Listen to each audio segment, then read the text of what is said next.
Hello प्यारे बच्चों, आज हम आपको कॉमर्स टीचिंग में यूनिट 3 का बी पॉइंट सिलेबस का डिस्कस करेंगे। ओके बच्चों, क्या लिखा है चलिए देखते हैं।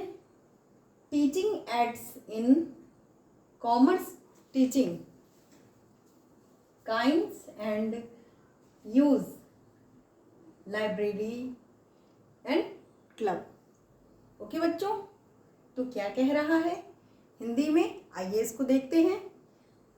वाणिज्य शिक्षण में सहायक सामग्री प्रकार और उपयोग।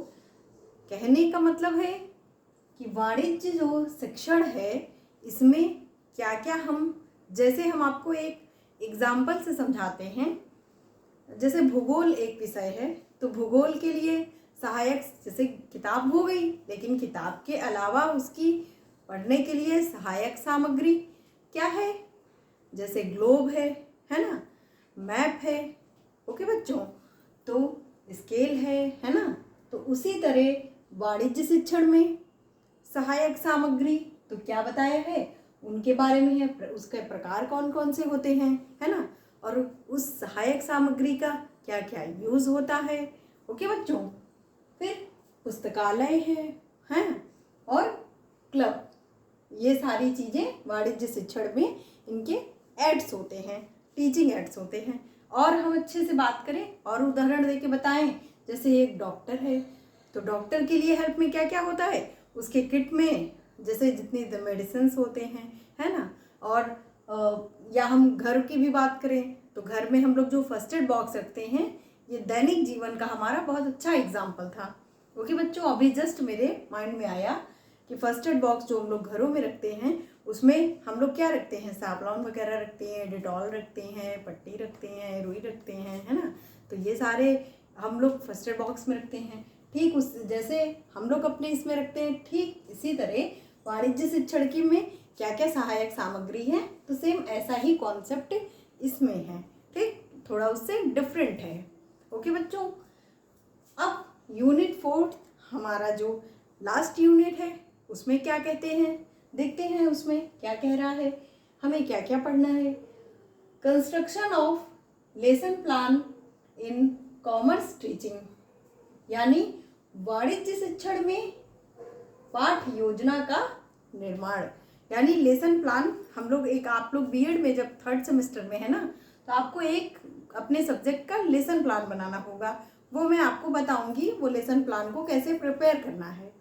ओके बच्चों, तो ये पाठ योजना यानी लेसन प्लान उसको कैसे बनाना है, उसका क्या फॉर्मेट्स होगा यानी प्रारूप होगा, और उसका क्या उपयोग होगा।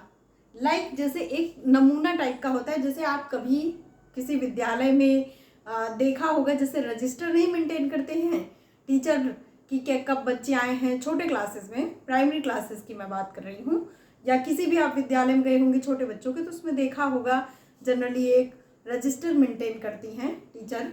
तो वो उसमें डेट, टाइमिंग, क्या बच्चे जो हैं, और ये सब लिखा रहता है ना कि किस सब्जेक्ट की कितने बजे से आपकी टाइमिंग है, कब बेल लगेगी। तो ऐसा ही कुछ इसमें भी कि एक लेसन प्लान में कितने मिनट्स होते हैं, ऐसा कुछ उसका प्रारूप होता है। लाइक दैट वैसा ही होता है। ठीक है, मैं बताऊंगी आगे आपको कैसे करना बनाना होगा वो। तो वही योजना निर्माण की बात यहाँ पे हो रही है। ओके बच्चों, अब हमारा लास्ट यूनिट 4 का जो लास्ट पॉइंट है बी, उसको पढ़ते हैं। क्या कह रहा है, इवैल्यूएशन इन कॉमर्स, यानी वाणिज्य में मूल्यांकन। फिर क्या कहता है, construction of achievement test based on objective type items, यानी क्या कह रहा है, वस्तुनिष्ठ प्रकार की,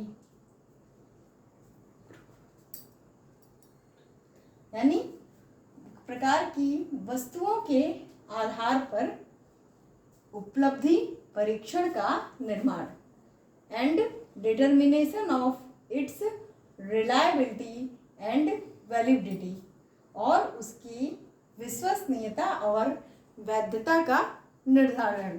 यानी जो आपका वस्तुनिष्ठ प्रकार की वस्तुओं हैं उन्हीं के आधार पर आपकी उपलब्धि, जो आपका अचीवमेंट है, उसको डिटरमाइन करना, उसको कंस्ट्रक्ट करना, और फिर उसकी क्या वैलिडिटी है, कितनी रिलायबिलिटी है, कितना विश्वसनीय है, कितना ट्रस्टफुल है, इसके बारे में वो बताएगा कि आपने जो असेसमेंट किया है, जो मूल्यांकन किया, वैल्यूएशन किया है, कि what is the real feedback. Okay बच्चों, तो आपका यहाँ पे यूनिट 4 कंप्लीट हुआ। अब हम आपको कल यूनिट फर्स्ट का जो ए पॉइंट है, मतलब यूनिट ए का ही उसको सिलेबस को डिस्कस करेंगे। ओके, यानी कल से हम लोग अपने अब पर्टिकुलर टॉपिक पे आ जाएंगे, और फिर हम लोग क्या करेंगे, डे बांट लेंगे कि कितने दिन हम लोग इकोनॉमिक्स करेंगे और फिर कितने दिन हम लोग कॉमर्स को पढ़ेंगे। ओके बच्चों, थैंक यू।